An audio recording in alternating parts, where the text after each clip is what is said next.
சாப்பிடுறியா? சாப்பாடுலாம் எதுவும் வேணாம். ஏதாவது வேலை இருந்தா போட்டுத்தாங்க. வேலை இங்க ஒண்ணும் இல்ல தம்பி, போயிட்டாங்க. உங்களை பார்த்தா படிச்சவ மாதிரி இருக்கு. படிச்சவரோட ஃபீலிங் உங்களுக்கு புரியும்லண்ணே? படிச்சிருக்கியா? படிச்சிருக்கேண்ணே, நிறைய படிச்சிருக்கேன். என்ன படிச்சிருக்கியா? 3ஆம் கிளாஸ்ண்ணே.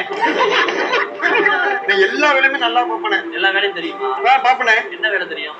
சூப்பரா கலவை வளர்ப்பனே. தம்பி நீங்க கிளம்புங்க, வேணா ஒரு 2 ரொட்டியோட சாப்பிட்டு போங்க. நான் உழைச்சு திங்கணும் தானே இருக்கேன். எனக்கு அந்த சாப்பாடுலாம் வேணாம். யாரோ ஒருத்தர் உங்களுக்கு வாய்ப்பு கொடுக்க போய் தான் நீங்க இந்த இடத்துல இருக்கீங்க. அதே மாதிரி தம்பி கொடுக்க வேண்டியதானே. எல்லாரும் பிறக்கும் போதே எல்லா வேலையும் கத்துக்கிட்டு வர்றாங்க. கண்டிப்பா சொல்லி கொடுத்தா கத்துக்கிறவனே தம்பி.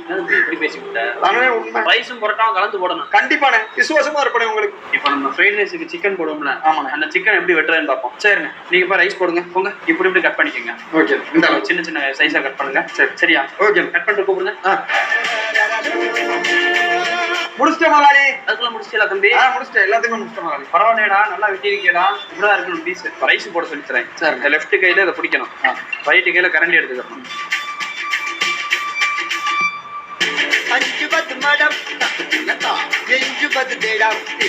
பரவாயில்ல தம்பி, முதல் நாளே இப்படி போட்டியல ஈஸியா இருக்கு முதலாளி. அவ்வளவுதான் தம்பி. எப்படியாவது எல்லா வேலையும் கத்துக்கிட்டு முதலாளியை இம்ப்ரெஸ் பண்ணிடணும். The next day. சிக்கன் ரைஸா ஒண்ணா போடுற முதலாளி. சொல்லி கொடுத்த அடுத்த நாள் எகுத்த கடையில வேலைக்கு சேர்ந்துட்டானே.